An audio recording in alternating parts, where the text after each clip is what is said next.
Hey everyone, Dave here with Affordable Door and Gate. I hope you're doing great. So, Ron still had a question, which is good that Ron had a question because guess what? Now Ron's going to get the full teardown with struts.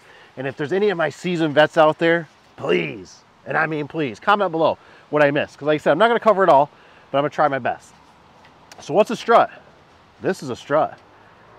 This is a miniature strut right here. I shouldn't say miniature, this is probably a standard strut right here. 2-inch tall strut, which means this profile right here is 2 inches tall. Now they make a 3-inch, the 3-inch goes bigger, right? So here's a strut.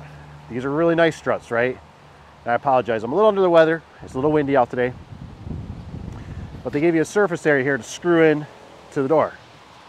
So I found this door section in the scrap hopper, which you might be able to see in the picture. It's got a rip. It's got a tear in it.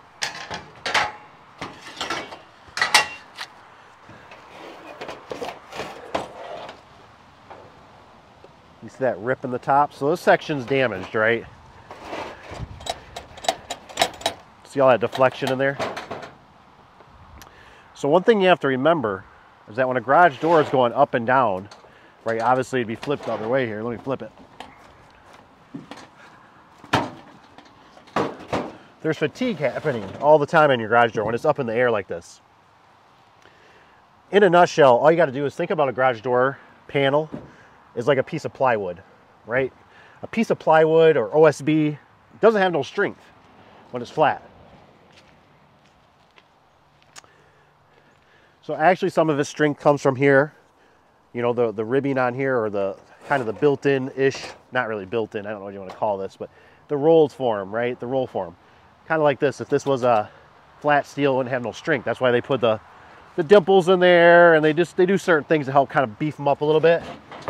But on its own, you can see this door section got damaged. And for a little door, it's not in good shape. So what I'm going to show you is, look at how much this thing's flexing, right? With me on it. No good. So over time, your garage door, I always think of it as like a coat hanger. Up and down, up and down, up and down, up and down. It gets fatigue in it, and then it'll get a rip in it. So give me a second. I'm going to throw this strut on here, and you're going to see how much it's going to straighten this up.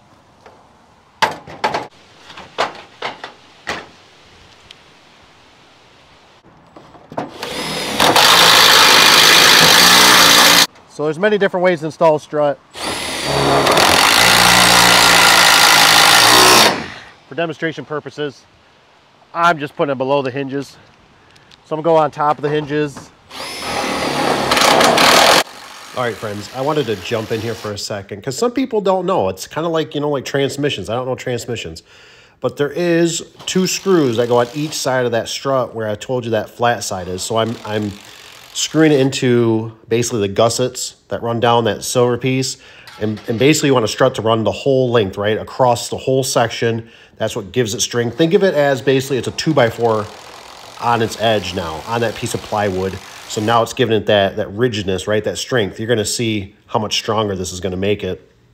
That's going to help out quite a bit. So we'll check it out here. This section is way stronger. So something just as you know, tall as a 2-inch strut on this door section right here makes it this much stronger. I'm going to demonstrate how much stronger it is.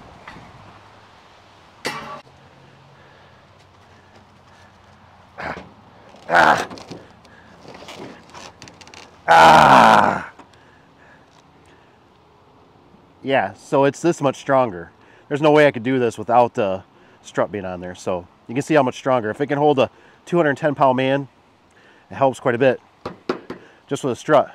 But I about guarantee if I take these screws out, we're going to see what's going to happen. Remember, kids, don't do this at home. I'm what they call a trained professional.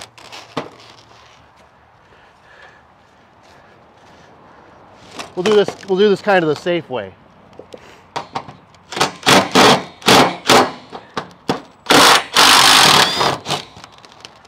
Woo! Yep. So that's what happens to your garage door without a strut. You can see how much stronger a strut can make it. So that's why I always recommend in certain size doors, 18 by 8, 18 by 7s, whatever, you might want to just consider struts on all the sections. Make sure it's engineered that way from the manufacturer, because you can't just typically go running, you know, 2 or 3 or 4 more struts on a door that never was engineered for it, because you got to remember that you're changing the weight of the door and the springs won't be accommodating for that. So it'll change how your door functions. So always remember, you know, if you don't know, reach out to a professional. And otherwise, like I said, don't try this at home. I'm the professional garage door. I'm Uncle Dave. I didn't think I was that fat.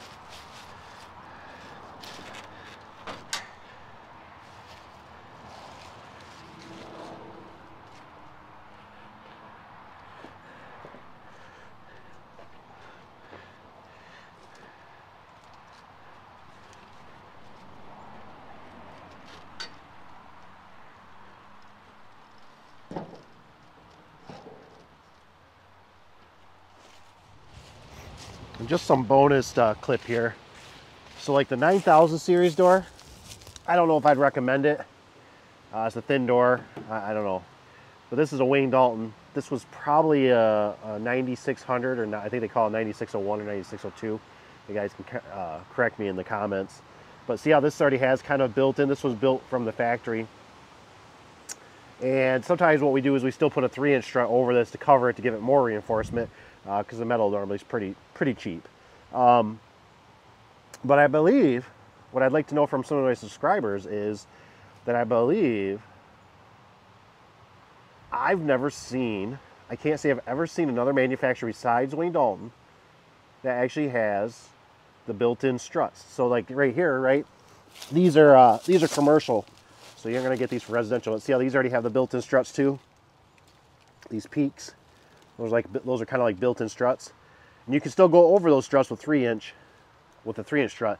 But come to think of it, as I was making this video, I kind of told myself, you know, I think Wayne Dalton's the only one. I don't know if they got a patent on it. That's the reason, but you can see they also on the top, see this one actually has a chunk of metal because it had an operator bracket on it. That's where the operator bracket would go. So there's a chunk on there, right, to help reinforce it. Now, in my opinion, obviously, I wanted to go across all the way to the very end, but that's just how they save money on a bigger section. I don't know what this is, if it's 16 or if this is 14. This is obviously all our junk piles. Junk doors have been sitting here for sections that probably need to get scrapped. So thank you guys for watching. Please put in the comments below. Super windy out here today.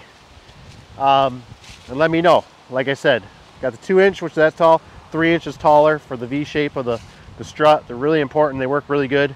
Put anything that I forgot. And otherwise, I hope this was helpful for somebody. If you don't mind, hit the like button on your way out. Become a subscriber. It's free. And just remember, you guys, keep your fingers. We'll see you on the next one. Take care.